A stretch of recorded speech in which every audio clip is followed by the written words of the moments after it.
read out in. Depending on what we say, might have to get chopped and screwed, to be honest with you, because I'm gonna have to cut out Mitch's 20-minute rants if he starts cussing That's kids out. oh yeah.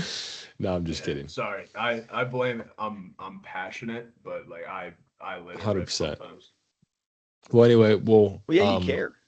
welcome, boys. I appreciate you guys being here. I have Mr. Mitch and Mr. Tom here with us. They're both working at Alpha Baseball in Mason, Ohio. Consider Mason, Ohio, right? Or is it considered Cincinnati, Ohio? Mason. Does it matter? Yeah. But anyway, if you guys want to give you guys, I'll give you guys a chance to kind of introduce yourselves and to let people know who you guys are, your background, and whatever else you want to share. Okay. Tom, Mitch, you you want want to to go? jump in? Oh, okay. I got it. I'll go. I'm from Cincinnati. I went to Archbishop Moeller High School. Has a pretty good track record of good baseball players going through there, and I graduated in 2015, and my graduating class had, I think, 13 commits. And I was one of two guys who ended up going to Division two. I accepted a scholarship going to Ohio Dominican, small D2, Eastside Columbus. How I got connected with Miles. Um, Played out my 4 years. I was fortunate to like land into an opportunity where I got to like play. But in May of my senior year, when we lost like our last game, nothing. Um, I didn't throw hard enough. I didn't have good enough stuff. I definitely didn't have like a resume to probably convince a cross checker to like, hey, take a gamble on this kid. And just like baseball was done. And like I wasn't good at basketball, shocker. I never played it down to football. Like baseball was kind of like the one thing I was like kind of half decent at. And just, one day it's like gone. And um like I tried other jobs, like obviously like hey, you got to pay rent, but in 2020, like just like peak COVID, Danny LaPera at a little small mom and pop shop is like, hey, you interested in giving lessons? I was like, sure.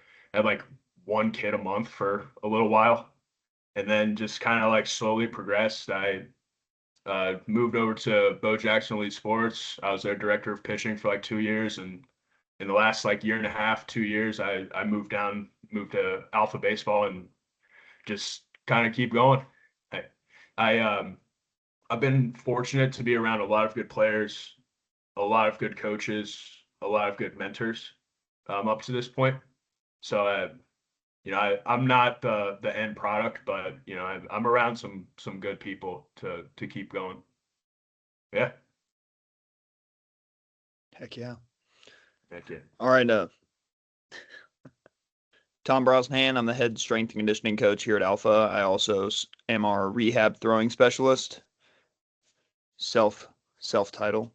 Mitch can confirm that. Yeah. Uh, I played at Western Carolina, small Division One, like south of Asheville.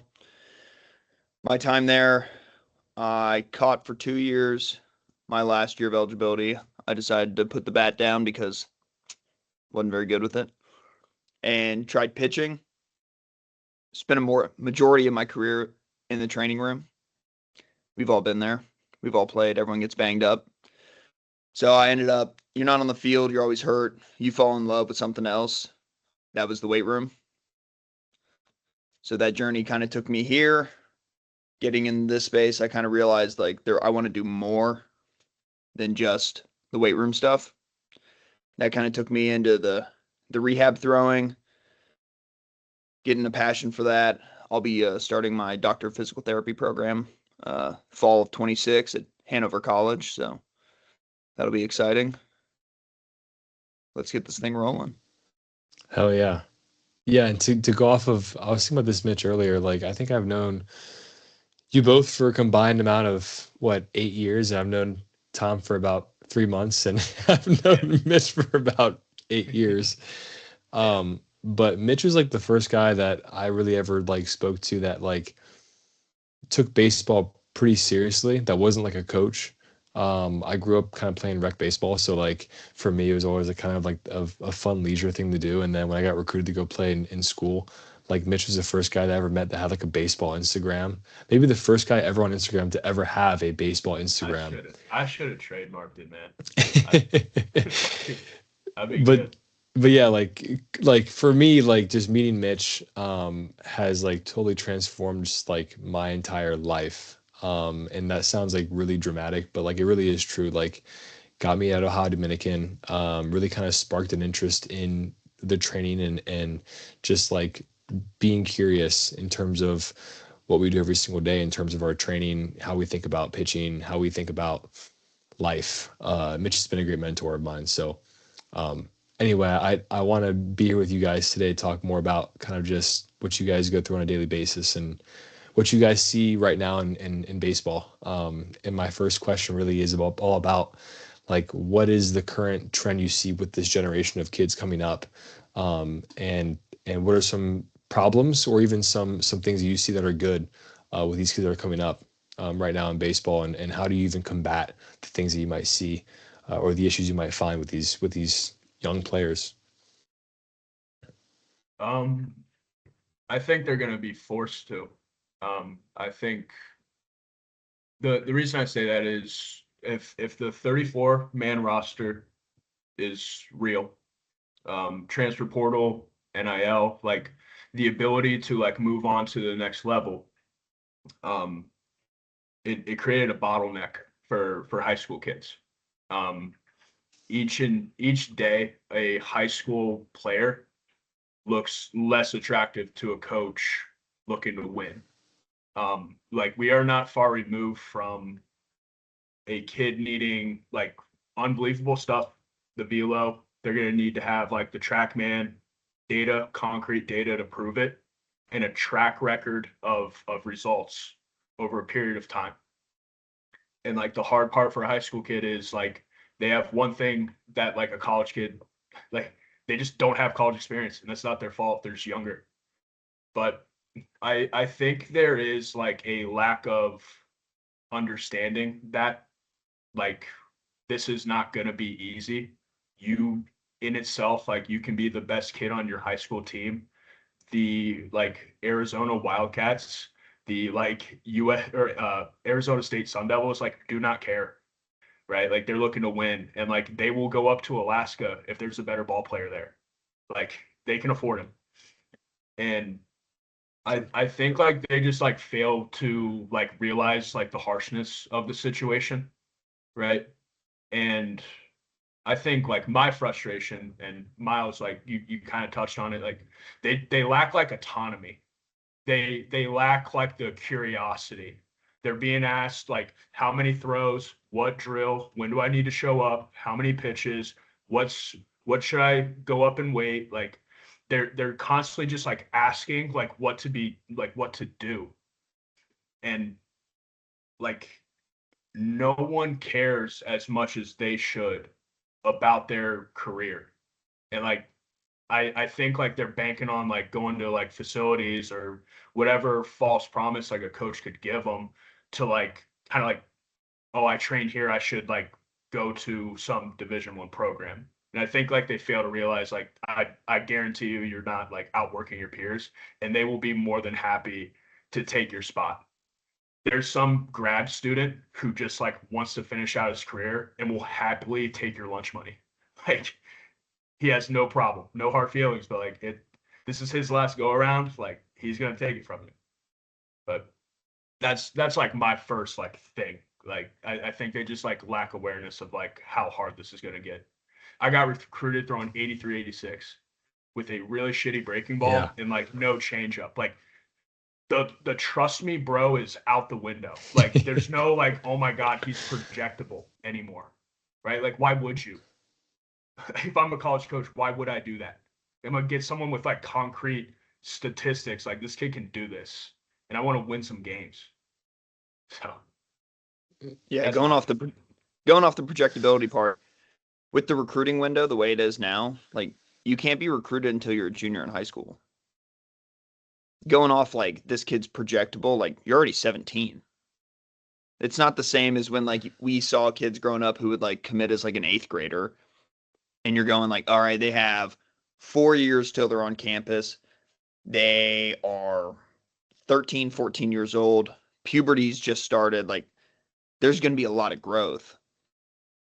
And like Mitch said, we'll go get a grad transfer who's 23, has acquired 200 at-bats a year or 60 plus innings, who's physically mature, mentally mature, has done this, shown that he's done this, and they will take your spot. It's as simple as that. Like, the projectability thing only goes so far. Projectability is only a thing if you fulfill said projection. Like, the work has to be done, I think, now in a shorter window. Because some of these guys think like, all right, August 1st, I'm about to be a junior in high school. Like, that's when I start. Like, I get that first phone call. That's my, like, wake-up call. Like, no, you have to be so much further in the development August 1st. Like, you have to be ready. You almost have to be, like, ready, which is crazy to say because, like, Yeah. you're 17. But how many times do we see the Twitter threads of, like, it's now the fall of your senior year and you have like 6 guys decommitting from the same Division I university because coach saw something August 1st, they throw the offer, you commit, the next fall rolls around and you're roughly the same player and they're like, well, I missed, it's whatever, we're going to go a different direction. And the way the portal is now, the way NIL is, like, I feel like it used to be there was like some loyalty involved in recruiting somebody. Like, you were kind of like, okay, I've committed this kid. He's getting on campus. It's our job to develop them. Like, if we have to cut them, there's kind of like a negative effect to that. Now that's gone out the window. It's kind of just like, it's almost like a free for all when it comes to recruiting. It's like whatever plays. I mean, we've all heard the stories of guys going and playing like college summer ball, and next thing you know, they spent the week with a kid from some Power 4 university. Head coach liked him. Hey, tell him to enter the portal. Boom, here's your check. Now they're committed. Like, it's a free-for-all almost. But it's like, the positive is, hey, you got to get to work. The negative is the same. You got to do it. And you got to do it at a higher level than probably ever before. Yeah, it's weird for me to navigate. Like, I got out in 2019. So like I missed COVID, I missed transfer portal, I missed NIL. And like if you would have told me a university stopped for like Chipotle consistently on road trips, I'd be like, hey, you're a really hell of a salesman. You got me. So like those sack lunches weren't doing it for you? Jimmy John's never had. I haven't had it since. Yeah, well, I think too, like, I mean, in all fairness here, like, if you were a college coach, like, do you want to try to develop a kid who might be there for maybe a year and then leave? Or would you rather have a guy that's just going to be there for a year who's older? Like, he only has 1 year left eligibility anyway. So, like, yeah, I see both sides to it. Like, 100%. It's your job. You have to win. Yeah. Like, you can't blame them. Yeah, I feel bad. I feel bad 100% for the upcoming high school kids now. But like, yeah, like JUCO seems to be like one of the only routes, right? Like JUCO, or like, I hate to say it, but like go to a smaller Division I school, go to a smaller D2, D3, NAIA, and then build a resume there. Like, that's kind of like the playbook now, which it sucks, but that's just kind of how it is. But like, even going back, it's weird. I'm sorry. No, you're good. Sorry to cut in. No. Like, but it's weird to think that you're going somewhere to transfer. Yeah. And like that, I mean, if you think about it, like even for Ohio Dominican, for example, the guys that I played with, we had, Scott, who ended up going to the UK ultimately, from ODU. Max Weitzel was at Wright State. I was at DBU. I'm trying to think of who else transferred, but like there's 3 arms right there that like are and all really good solid arms that like ODU unfortunately lost, which sucks. Because it's just like the transfer portal is kind of one of those things, and I guess that was different because I was a grad transfer, but like I wanted to finish my school.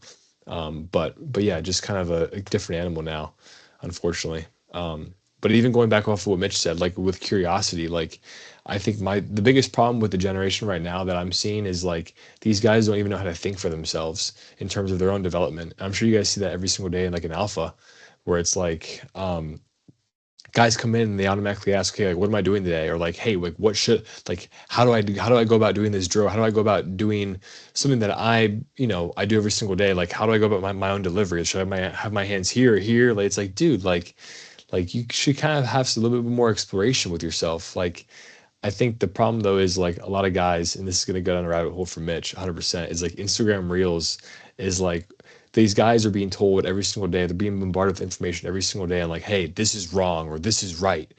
And it just ends up these guys being super confused all of a sudden and not knowing where to take it. Like, dude, the funniest question I ever got asked ever, and I was like, dude, our generation is ultimately just like destroyed.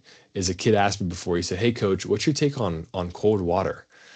And I was like in what I was like, in what context? I was like, are you talking about like a cold shower? He's like, no, like drinking cold water on a hot day. Like, what's your take on that? And I was like, oh my God.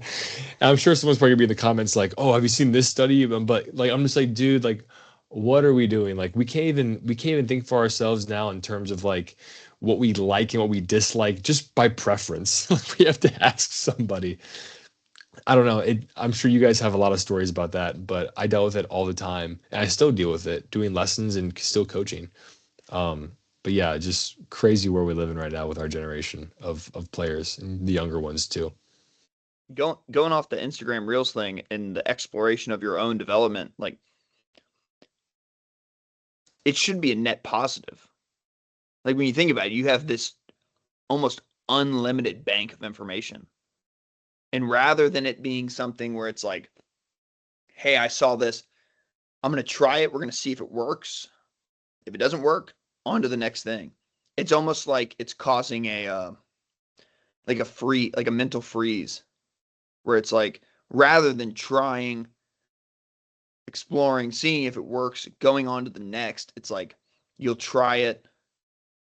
You won't even know. You have no idea if it worked or not.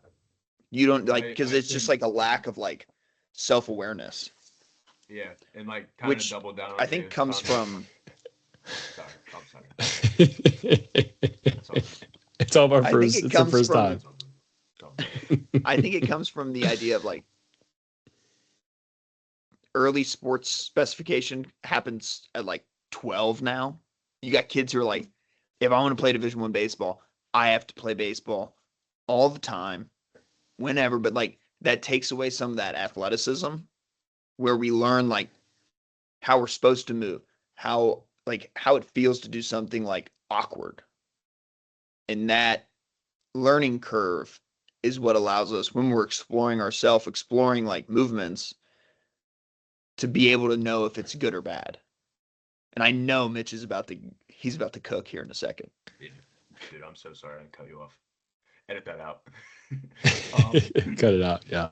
But like they need to like earn the right to like move on from it. Like when you have such a small sample size, like who knows? Like from personal experience, like the cutter that I threw like changed my career. Like I like actually had an out pitch, and like you know how long it took me to like figure that out, and I had the same grip the entire time. Like it was like mentally, like what am I thinking with like hand speed, like where focal point is, and then like kind of like through reps you gain confidence with it. But like they're just like spinning in circles, man. Like they're on their phones all the fucking time. Sorry for cussing. But like so like they're like exposed to like all this stuff, right? And it's not a bad thing, except they're making it bad because it's just like, oh my God, this guy's guarantees 12-mile-an-hour jumps in 3 weeks. This guy must know what he's talking about. I should do exactly what he says. And then they're like, wait a second. I kind of half-ass did this. It's been 3 weeks. I'm not up 12 miles an hour. I'm gonna jump ship to the next guy who promises 15 miles an hour in 4 weeks. Like they're just like spinning in circles. And like back to what we talked about in the beginning of like the bottleneck of college baseball and going on to the like next level. Like they don't have the time to like mess around like this, right? Like they're like reps trump all. And like they're not putting in the reps to make that call to either move on or double down on it. They're just spinning the wheels and time keeps passing. And then it's like kind of like a oh shit moment. Like, oh, like I only got like 12 months to get this figured out. And I've been BSing for the last 6, you know? That's my biggest frustration, like with it. Like to Tommy's point, man, like it really could be used for good. But like they're fed so much of it, like they just move on to the next thing, like they scroll. Like, all right, next, next, next. Let's try this next. Like it takes time. Like you guys would agree, like adaptations take a decent amount of time. Like depending on athleticism, like maybe a kid picks it up quicker than the next kid, but like we're still talking about like I don't know, like pretty decently high rep count before like things click, right? And like they don't even come close to like that like threshold. So Yeah, I agree. I think even too, like going off of what we've talked about already, like maybe the pressure is on, like with a kid knowing like I have such limited time, like in my development, where it's like I have to program jump and see what clicks fast, because if not, like I'm not getting recruited. So like I think maybe those two things kind of go hand in hand with one another, and it's unfortunate because kind of what Mitch said, like I got recruited at 7981. I didn't know anything about anything at all. And my entire career has been exploration for the most part. And yeah, I mean, I've been blessed to yeah, be curious and whatnot, but I think there is kind of that blend between like, hey, how curious can you be until you actually need to seek guidance? And a lot of guys just don't want to seek guidance. They just want to just go one thing to another. And it's like, well, no, like you still should have someone like Alpha Baseball, right? Or like Mitch, like Tom, like that you can still reference to and like actually build those adaptations. So um so yeah, I mean, I think we can definitely talk about this for a lot longer. So does anyone else have anything else want to add to it before we move on? from like the youth side, like this is so counterproductive because like I'm like technically the youth pitching director, and I have just a cartoon life, man. Like I work with some pro guys in the morning, like as these guys are building up and they'll throw pens, like we have TrackMan and Edgertronic and a force plate mound, like guys with like rehab using FlexGrip Pro, Arm Care app, like all this stuff. And then like I have a 10-year-old kid who yesterday told me he hopes there's not a snow day because he needs to pass a math test or he's in summer school. Like it's cartoonish. Like but like what I'm getting to is like I think like the gap of skill has never been greater. The like passion and love for the game has probably never been lower. The baseball IQ has never been like lower. Like I this is like me, patting myself on the back, but like dude, growing up, like I never had a lesson. Like I had like an unbelievable like love for baseball. Like I could have named off like my favorite like this would have been my starting lineup per decade in baseball, right? Like I was obsessed with it. I was curious about it. Like yeah, like if you like something, you're gonna work on it. And like these kids, like I have guys who don't have a favorite baseball player, but they have their favorite like Fortnite emote. Like unbelievable. Like not to be hard on like a 10-year-old kid, right? It's like silly, but like it's really hard to work off that, man. Like it's really hard to like kind of see like where this can go if like you're kind of not interested anyway, you know? So that's my big thing. Like just like as a young guy, like chase athleticism, challenge, balance, coordination, like make stuff hard, like throw with the throwing partner. How far can I go? How hard can I throw it? How small of a spot can I hit? Can I do it on a run? Can I do it on like a turn and burn? Can I do it with my eyes closed? Can I do it with one eyes closed? Can I beat him in pig or knockout or like whatever have you? Like there's 1,000 different ways to explore this stuff that like, just yeah, that's all I got before I ramble more. Going off that love for the game, that intensity aspect, like you hear all the time, like, which I kind of love that this is like coming back into style. It's like you hear some of these coaches talking, it's like the program matters so much less than you realize. Like you could have the worst program ever written and the best program ever written side by side. And if you dive heart and soul into that just terribly written program and you show up every single day with an intensity and a focus that is just unmatched, and the other guy shows up with and just half-asses this elite program, the kid who shows up every single day with focus and intensity is going to dominate the other. Like that's the difference. And I think that's the part where you see the program hopping, the like, oh, I'm not getting the results I want. It's like having the hard conversations, not just with yourself, but like Miles, you've said, like having a coach that is there who's struggled, who's succeeded, who's whatever, like just someone who's seen stuff. Like that's so important just for that idea. Because yeah, like they are young kids. Like you can't vote, you can't buy a beer. Like you don't know. Like you have only lived life for 16 years. We're all doing this thing once. It's the first time. So it's like that idea of like, okay, I just got to show up. I got to give it everything I got for that day, for that 2 hours or whatever.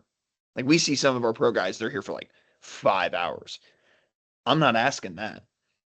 Like I think an hour and a half of work with like elite level focus, that beats 5 hours of just, I'm here.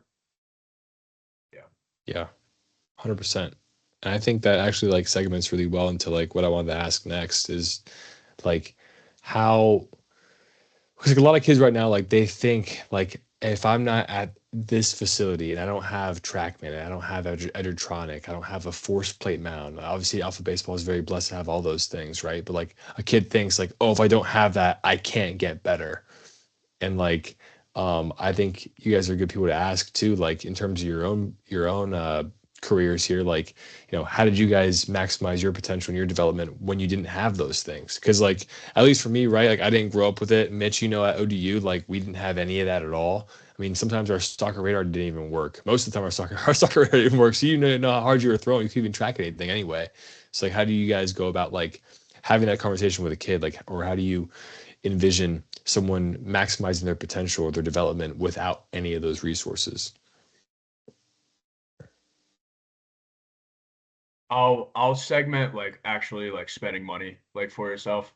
Like almost every kid would benefit having a really good training partner. Not even like a coach. Like just like someone else who is passionate about this and wants to get better and would stay after school and throw with you or lift with you or run sprints with you or do quote unquote arm care, like whatever. Like just another kid with similar passion who wants to work at this thing and just dedicated time to do it. Like you have an iPhone camera, your parents already pay for that, so that's free. Baseball, steal that from your school and just a this cuss word, sorry, like just a unbelievable amount of giving a fuck. Like more kids would get better from that, honestly. Tom, go ahead. From a development standpoint, I think it's pretty simple, like especially from a youth standard, like or a high school amateur. Can you get a stopwatch? A scale? Let's see how much I weigh every day. Do you have a wall where you can stick a post-it note on it when you jump? And then, okay, we got to spend a little bit of money. a pocket radar. Mitch, I think yesterday we were talking about you can get a pocket radar on Facebook Marketplace, eBay, whatever, like used for like $150. Like it's not perfect by any standard. Like we've all seen the pocket radar. You huck one and then it says like 28 miles an hour. We've all seen it. But it gives you like that's not every time. You can ballpark. You can figure it out. Or even like, okay, this is free. Go to the football field. There's yards. Let's try to throw the ball 5 yards further than I did last week. Or high schools have gyms like, okay, progressive overload. Let's try to do 5 pounds more than I did the week prior. And for, let's say, not elite level athletes, like that will create strides in development. The stopwatch, okay, did I get faster? I have a training partner. Hey, it's not going to be perfect every single time. We're not all gifted with the ability to just clock a 10-yard sprint perfectly. But you can ballpark it. You can see like progress. The scale, it doesn't lie. You stepped on it. Okay, hey, I'm out of shape. I'm trying to lose weight. Did the scale go down? Hey, I'm super underdeveloped. Did the scale go up? Like, yes, everyone does want the TrackMan, the Edgertronic, the force plate mount. Are they helpful tools for development? 1000%. Like you said, you're blessed to use them. But I've seen guys who played the highest level of the game, and it's like, I just have a radar gun. I just have a scale. Like, I do the work. And the work at the end will take you way further than the technology. Like George Kirby throws his off-season bullpens to a 9 pocket. If you're throwing to a 9 pocket, like, do you think you're throwing off a force plate mound? Maybe, but like more than likely not. And he's got some of the best command in the big leagues. One of my college teammates, he was from where we went to school. He would throw his off-season bullpens to a tire because everyone would go home and it was just him on campus. And he was like, "Well, I got to throw." And if it was like couldn't find a catcher, like I'm gonna set the tire up. I'm gonna get a bucket of balls and I'm gonna light it up. Like, yes, the tools are great, but sometimes that just like simple has worked for a very long time, and it will continue to work.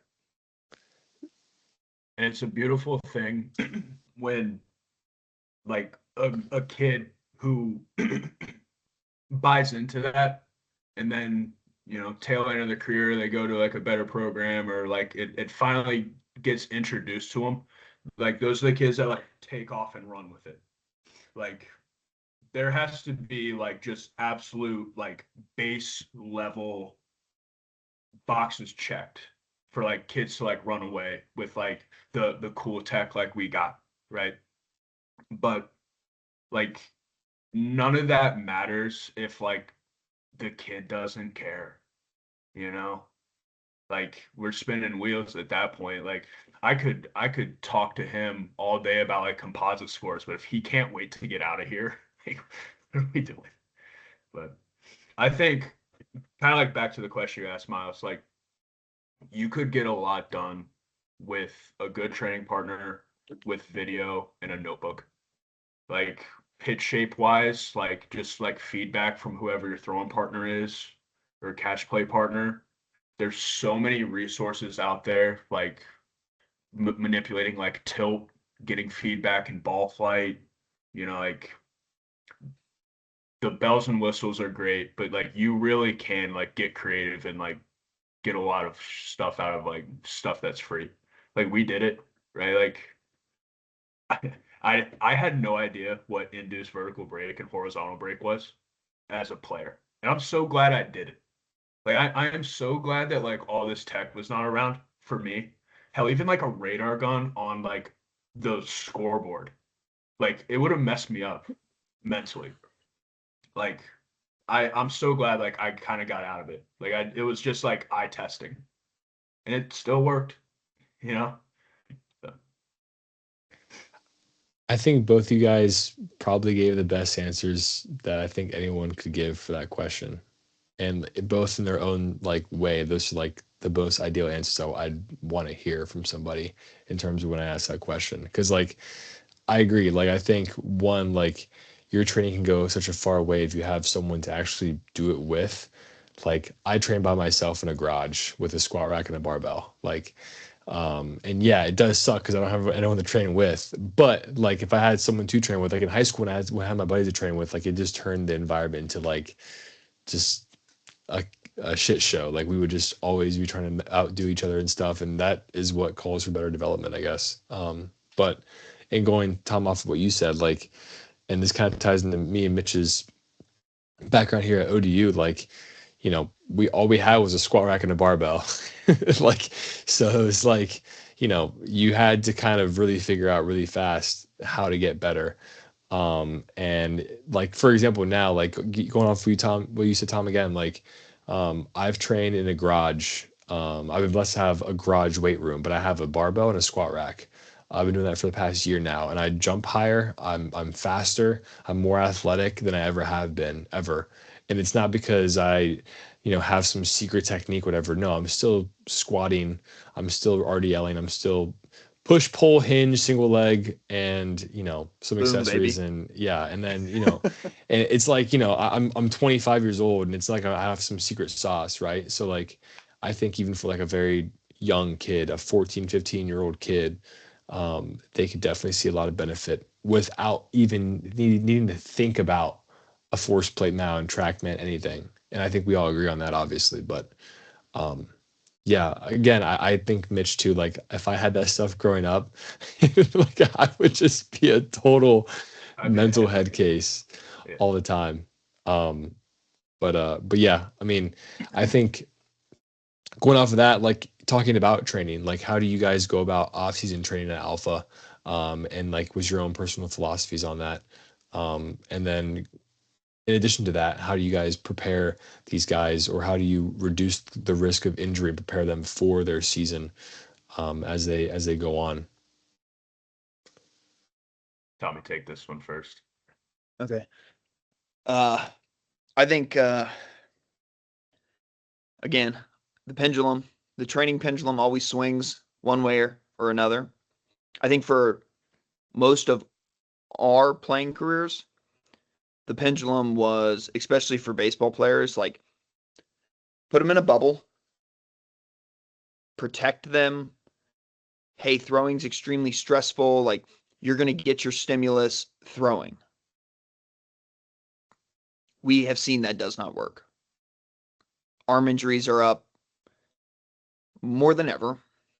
You have kids blowing out under the age of 18, throwing like not hard. You have kids blowing their UCLs out, throwing like blowing UCLs at like they're throwing like 84.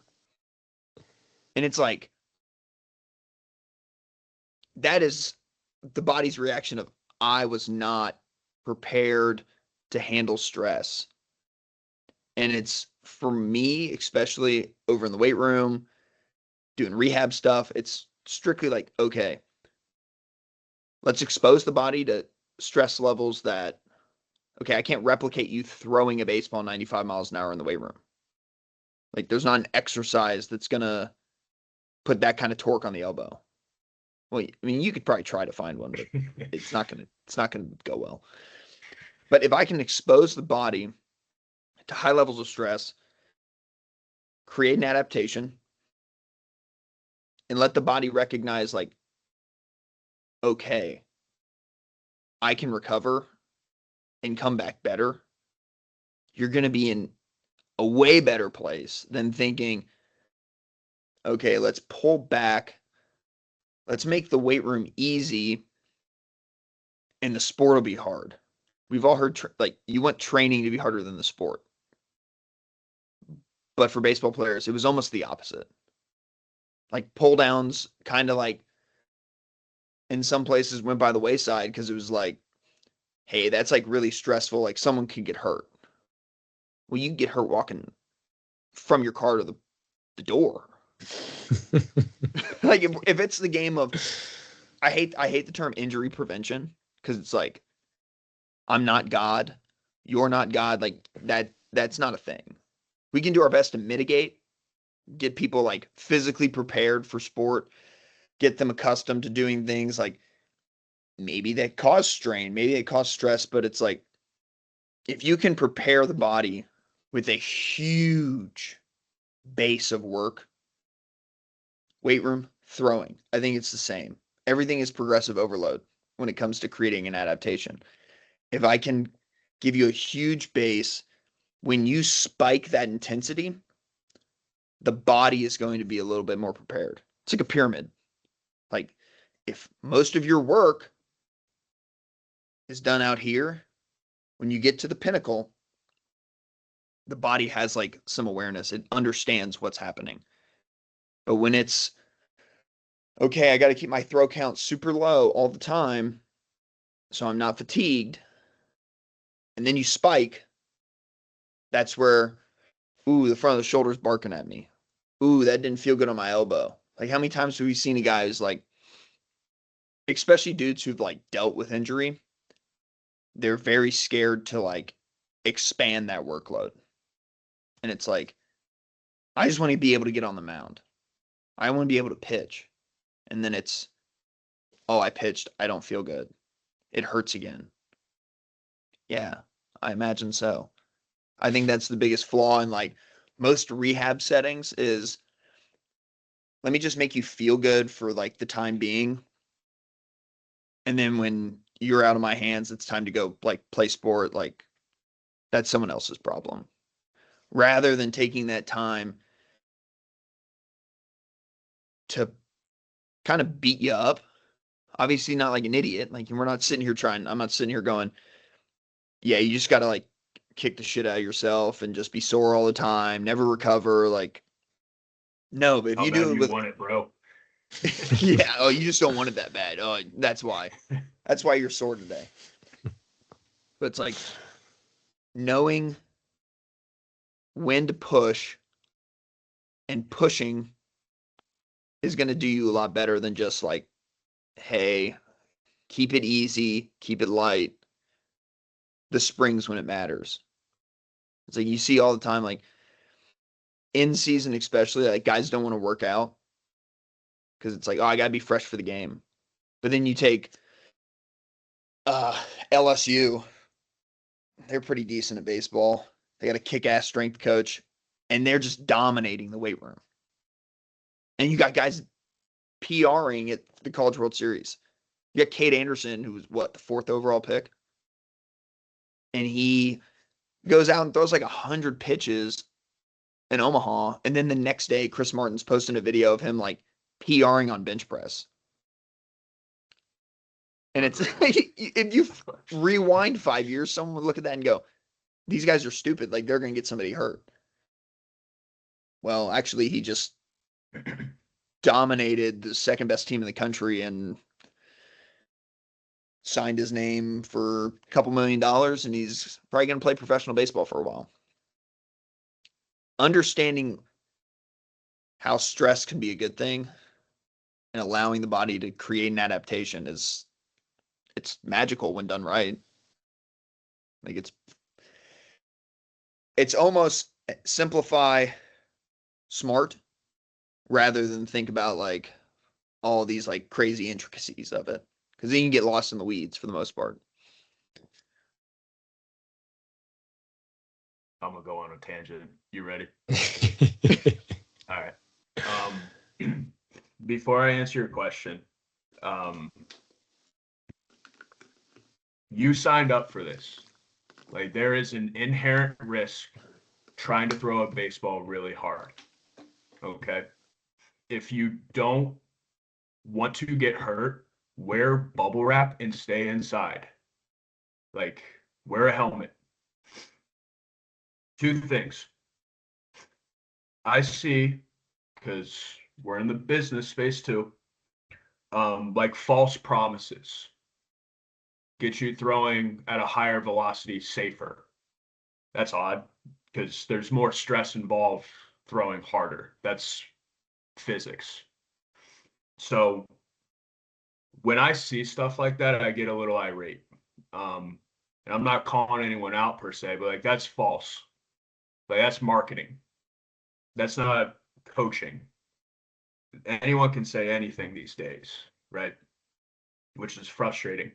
But if you are like guaranteeing with your program that you can guarantee you can throw harder safely, you're a liar.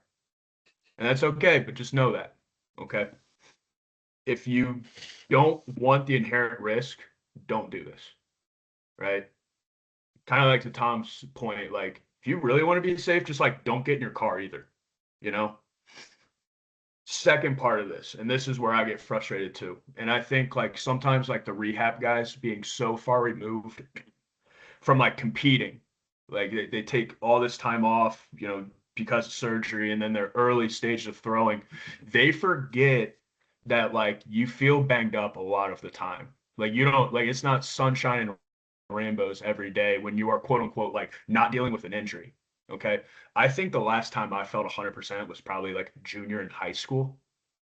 Like you just like like every year that passes, your ability to recover, slows down in a way. Like you can absolutely do everything you can to like mitigate, but like I can tell you, like I've had plenty of opportunities, like appearances where like I did not feel good, man. But like, damn it, I'm competitive. Like you want the ball, it's like give me the ball. Like I think there is like a misconception and like I feel for these kids in rehab because like the last time they threw at high intensity, very traumatic experience. Tommy talked about this when we presented to like Beacon. Like I get it, right? Like you just spent all this time rehabbing and you don't want to do that again. So anything that's like flared, you're like, oh shit, I don't want to do this. Like I know this all too well. I gotta back off. Like that's not what this game is, man. Like it's stressing the system so you're prepared to handle the stress, not avoid the stress entirely, and hopefully it doesn't happen in game. Okay. Now to answer your question, Miles, how we operate in the facility, like Tom does a fantastic job with like the weight room side, stressing the body there. I just want to see like some like handful of boxes checked before like they get off the mound. Um, as we're in December, like for probably most facilities, this is like their like start of like the velo phase. And as long as like eyes on them, like they've been ramped up properly, we're having guys just like throwing with like radar feedback. On high days, we're doing like an A-reg system, like a 3% deviation, since they're probably going like their high effort 2 times a week, not three. So like for example, like throughout this week, like guys kind of doing something similar to like a compression. Like I have them on like a timer for long toss. Unfortunately at Alpha, like it's pretty tight quarters, so like this is into a net, but it might be like 4 or 5 minutes um after like cash play, just like stretching it out, getting radar like feedback. And then in the last like minute and a half, 2 minutes, like we're working down. They're getting radar feedback from me. And if it's like a high day, it's like as soon as you hit like whatever top end number it is, if like you deviate, from that 2 throws in a row, like we're done.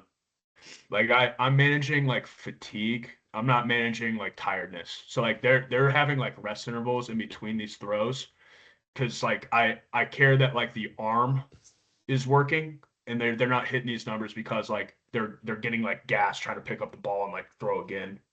So if like I got to put something in like a vacuum and I had it like my way entirely and it was consistent, like I would love for these guys to build up like compressions pretty close to like what their like top end mound velo's been. I would love for them to show me that they can handle that stress over several weeks, like at least two in my eyes. And then like let's get off the mound. Like then I feel pretty damn confident you can throw like 15 pitches off the mound. I hate and absolutely hate like mound progressions at a percentage. I think it's silly. I think like your first bullpen at like 70% and then your next bullpen at 80% and then your next bullpen at 90% is silly. One being like these kids are high school kids. Okay. So it's either like they're not going the percentage they have, or it's like their little ego safety net on the other side, right? They're ripping. You can tell they're ripping it. They don't like the number. Oh, it was 70%. Or like on the other side, like maybe a kid who's not ready to go 100% tilt. First time on the mound, excited. Hey, 70%. Like grunting at 70%. Like, I don't know, man. Don't know about that one. But to like finally circle back to your question, sorry, like we're just like trying to like check off boxes before like they get off the mound. Like just like I am confident that they can handle the stress since we've been stressing the system for a good handful period of time. All right, season on the horizon. Let's focus on baseball.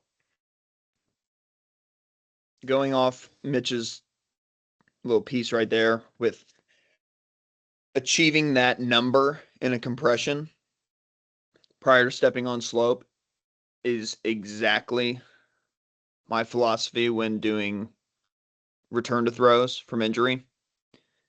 Because we all know if you get on the mound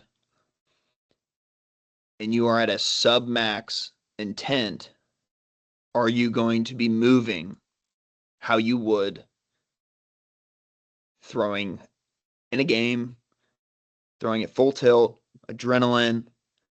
Like you're going to compensate somehow. Mechanics are going to break down. Your pitches are going to move different. You're not going to have the sharpness on your breaking ball. Like you almost create, especially in a ramp up, obviously in season, like if you're midweek bullpen, yeah, like a hop up there doesn't have to be full tilt. But if you get up there, and like Mitch said, you're supposed to be 80% and pitches flatten out, breaking ball's not as good. Now you're creating almost like a secondary problem. Kids are seeing this number, kids are seeing their metrics, and it's like, that's not supposed to be like that. Well, you're not throwing it. Like it's a different pitch now because I'm throwing it at a lower intensity. And you almost create, oh no, my stuff's not as good. But if it's, hey, you're built up, we've hit this number, we're going to get on the slope, we're going to get on there for like 10 to 15 pitches the first time, go. Like you are physically prepared, go do it. That kid is going to be a little bit more confident afterwards because his stuff looks the way it's supposed to, rather than it's a sub max. I couldn't land my changeup. Yeah, you're slowing down, brother. It's just not. It's not doing what it's supposed to. Hey, my breaking ball looked terrible. I kept missing up and away. Yeah, you're slowing down. You don't have the sharpness. You create a secondary problem for yourself if you're getting up there and moving not how you're supposed to. But if you get on that slope and you're prepared, now you can develop. Now you're ready to go. I think if more guys bought into that idea, their off-season training would be like, they would take so much more of an advantage to it. Yeah, like time and place, I like that's why I like mound plyos. Like that's when you like if you really need to like feel something out, like cool. It's gonna be a false sense, right? Like kind of tripling down on Tommy's point here, like a confirmation bias of like, oh my God, something's wrong. But like they're looking at their mechanics that have to break down, have to let up to drop to the intensity you're trying to. So like, yeah, man, if you're looking for a flaw, I bet your ass you're gonna find one. You can nitpick anybody, man. Like you can say Aroldis Chapman over strides, Ben Joyce, stabby arm action, right? Like you can nitpick everything. If you want to feed into that, like just like secondary problem loop, like dude, be my guest. Like baseball's not going to be fun for very much longer. You keep doing that, right? So like I think like that's where like Tom and I like I think we ran into it like a handful of times like last off season, and rather than just like getting frustrated about it, like doing something about it. So like I want guys like ready to go, like pretty damn full tilt, and we'll just control the pitch count like early on, right? We're fortunate with this new force mound. Like if all else fails, we're gonna have two different camera angles right? One on open side and one from like behind. We're like, if they really want to take a look at it, no problem. But like, I'm not gonna go into, like video of you going sub max because like that's like us like in a way like kind of protecting and preserving them.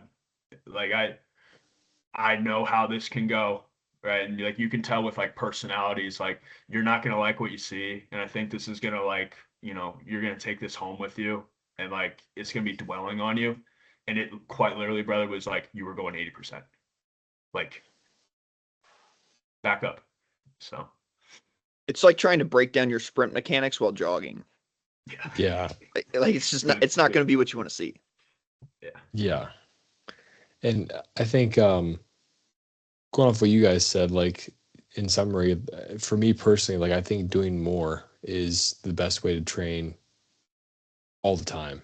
I mean, honestly, like not only in season but off season as well. Like, I mean, I do accessory lifts where we're doing 50 to 100 reps of something, and no, I think like to be honest with you, like obviously you don't want to throw 6 bullpens in a week at 100% intensity. You just want to manage your intensity, but in terms of volume, like you can really get away with playing light catch for an hour. Like, who's to say you can't do that? And I know people would probably hear that and like, oh my god, that's crazy. Like, I can't believe I made 150 throws. Well, it's like, yeah, but you made them at some maximal effort.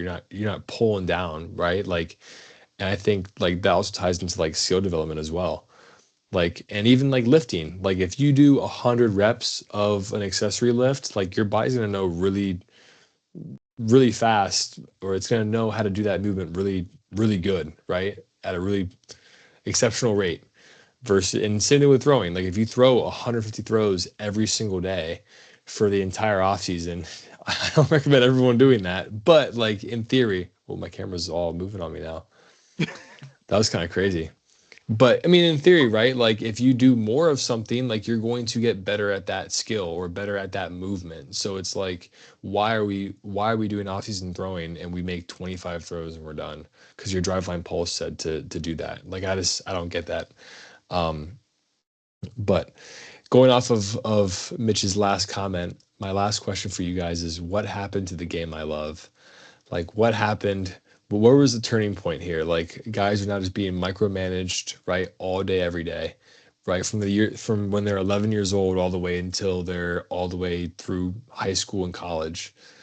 Like how do we, how do you guys, at least at Alpha, help minimize that, right? How do you guys navigate this new landscape, right, of guys wanting to be micromanaged, guys wanting to have a set plan? I think we already kind of talked about it a little bit, got into it a little bit, but like yeah, what happened to the game I love, man? What happened? What happened to just going out there and having free thinking? I want to give you guys the floor and talk about what you guys do at Alpha Baseball and what separates you guys from other facilities, whether it be in the country, within the area. Um, and yeah, the floor is yours. I know you got some. You might as well go. all right. I think it comes down to like being a good coach. And it was touched on earlier when Tom mentioned like an elite program versus shitty program and like buy-in versus like not buy-in. Like I've always thought like my job is to give them the time, the resources, and ultimately like the care. And especially like handling like most of like the youth guys, like it goes a long way of just like giving them something to like look forward to. Like you can really feel when like this is like a chore to them. Like the kid's not in there. Like clearly the parent like paid for this and is forced them to go there. Versus like trying to create like a fun environment, a competitive environment that they're like looking forward to like going to and like seeing. Like not like groundbreaking stuff here. Not, I don't have like the secret sauce per se, but like kind of general structure. Like we're gonna warm up. We're gonna go through like kind of like a throwing progression.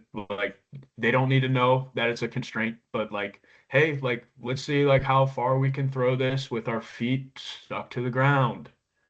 Like, hey, let's stretch this out. Like, can we do this simulating looking like a Savannah banana. Like, try to make this look like a trick shot. Like, hey, let's like be super smooth. Let's be super athletic, and then like go rip it.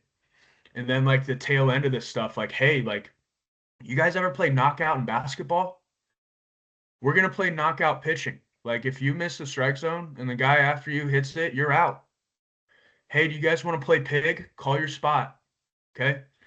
I remember at one point in time, and like this was probably like one of my crowning achievements, and this is me claiming it, but like I had a group of kids for like a very long time when I was in Columbus who came in like consistently, and the game of pig progressed so far that these guys were calling out like runner on second base, number of looks, location, pitch, and like some other thing like going on. Like I'm gonna do inside move.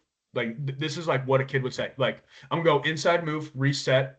I'm gonna come set, two looks, long pause, slide step, fastball, elevate. And like, damn it, like kind of did it. And you're like, oh my God. Right? Like it's like facilitating, like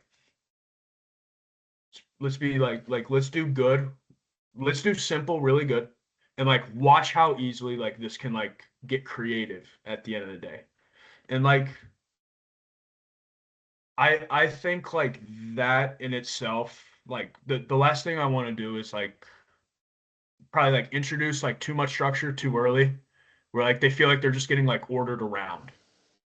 Like I want this to feel like they're having fun. This is playful. This is gonna get competitive, right? Like I bribed kids on like chocolate bars on Tuesday. Like I set up a ball on the tee. I was like, hey, first guy to hit the ball off that tee, I'll buy you a candy bar. You let me know like what your favorite candy bar is. And damn it, they did it. And like like the first thing the kids said to me on Thursday is like, "Hey, where's that Kit Kat?" I was like, "Yeah, I don't got it for you, but but yeah, that's promise. like at least like my perspective. I'll get it to him, but he caught me lacking. Um, but yeah, that's all like on my side. Like it unfortunately like it has to be controlled because like we are in like tight quarters, right? So like you got to get creative working with like the space you have sometimes. Cause like they come in at like 6, man. Like a lot of guys are in there at the time, so it kind of makes it like challenging and fun from like a coaching lens. Like figure it out. Like you got to make this fun for them. Do it. So that's that's my thought on it. I'm gonna go a way different direction real quick. What happened to the game you love? I can tell you what I think. Money. Money happened, and it's a blessing and a curse from the aspect of money is more involved in amateur baseball more than ever before. Obviously, NIL is a thing that creates a stress for a 16-year-old that was never present before. Now it's, hey, like, I want to get recruited. I want to play baseball at the next level. That's what it was like when we were coming up. Now it's, hey, man, if I get recruited and if I'm good enough to play baseball at the University of Tennessee, there is probably a check coming along with that. And it's no longer like you have to be one of the best, however many picks there are in the draft right now, to receive a check for playing the game that you give a whole lot of fucks about. Now it's, you can go play in college and there's a fat check attached to it. This is like life-changing money for some people. And it's like, is that a God-given opportunity that's a blessing? 100%. But is it also a stressor that is, I would say, unmatched? Like some of these kids, like, you don't know the background of which they come from. Everyone comes from a different like setting, different household, different family situation. And it's like some of these kids are like, I can help my parents out. I can pay off their mortgage if I'm good enough. Like there are some guys getting almost 7 digits or 7 figures to play in college. And is that bad? No. Is it great? Also no. But that stress early, I think, is what we're seeing happening with amateur baseball. Like it's no longer like I'm going out there, I'm playing with my buddies. We're gonna try and win this trophy in this tournament. We're gonna go down to Florida. We're just gonna have a ball. It's like, no. Like you got the University, Clemson, South Carolina, Tennessee, Georgia, LSU, like all these guys, they're here to watch me. I have to perform at my highest. I have to, game's over. I got to make sure I check this box, this box, this box. I got to make sure I manage my recovery. I got to get my lift in. Like these were not thoughts for most of us at 16 years old. These are thoughts for 16-year-olds now. And it's, like I said, it's a blessing and a curse. Like, yeah, you can dominate development now. Like if you buy into all this, you can be the best player in the country. And it's like, this is just because I had to be. Rather than game's over. Hey, we're going to go to the pool. We're just going to mess around afterwards. And that stress, I think we're seeing with kids, because now it's like you have kids commit to, I don't know, like good mid-major programs. They don't have the NIL, and it's like these guys are already thinking about like, you haven't even stepped foot on campus. And it's like, if I can get a little bit better, like I'm getting out of there. And it's like, I couldn't imagine that pressure to where it's like, I haven't even met my teammates. You don't even know if you're going to like it. Like you can fall in love with the place, but they can't pay you. And it's like, do I leave? Do I go somewhere where maybe I won't like it? Those are different environments. Like if someone attaches $500,000 to your name, like that's a whole different level of like, you have to perform. So I think that to me, I'd say changes how you look at it. Mitch, your hands up. Go ahead. I found out how to do this and not interrupt you. Dude, it is introduced like so early too. Like I hate how youth baseball is. Like you want to talk about a money grab thing.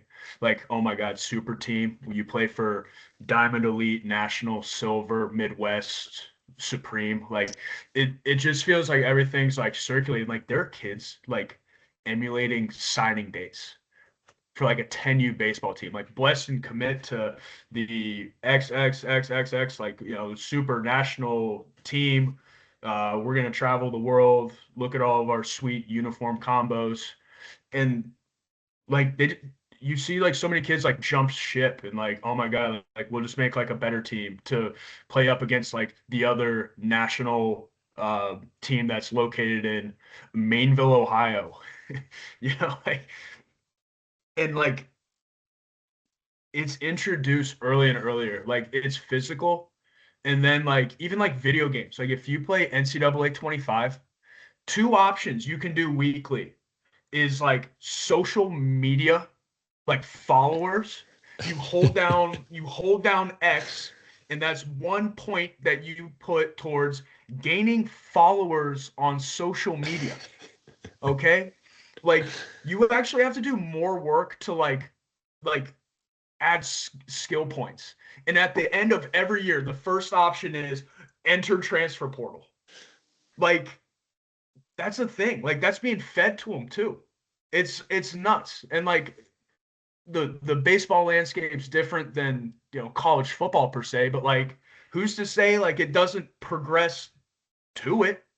I got the really bold take that like I wouldn't be surprised if this stuff turns into like high school prep schools, like how college basketball is.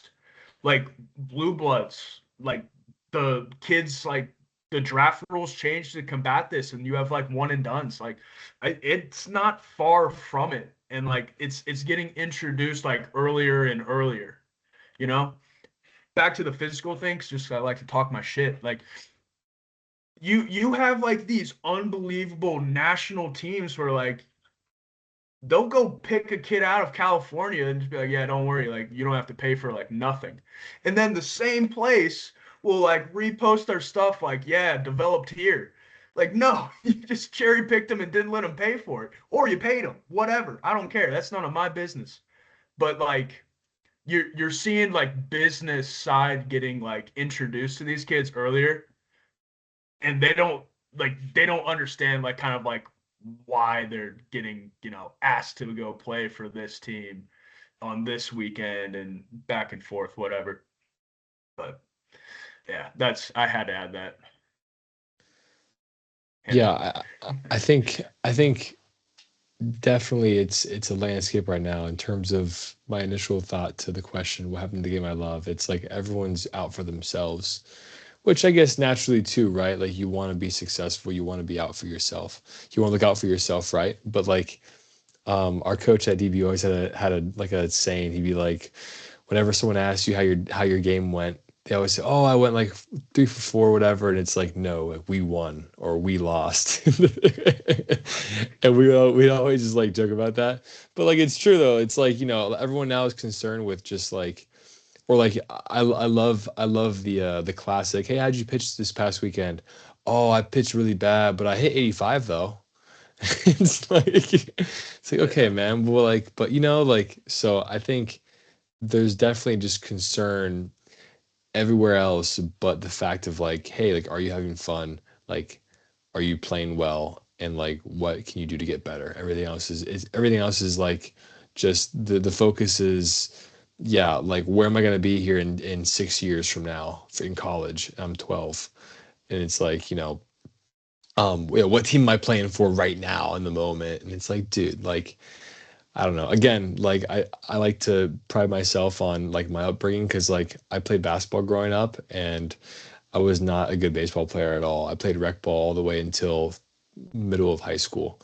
And I've played the absolute worst competition I've ever played in my whole entire life and that anyone will ever see ever in baseball. And I've also played at the highest level as well in college baseball. So it's like, and I've been the best pitcher on a pitching staff.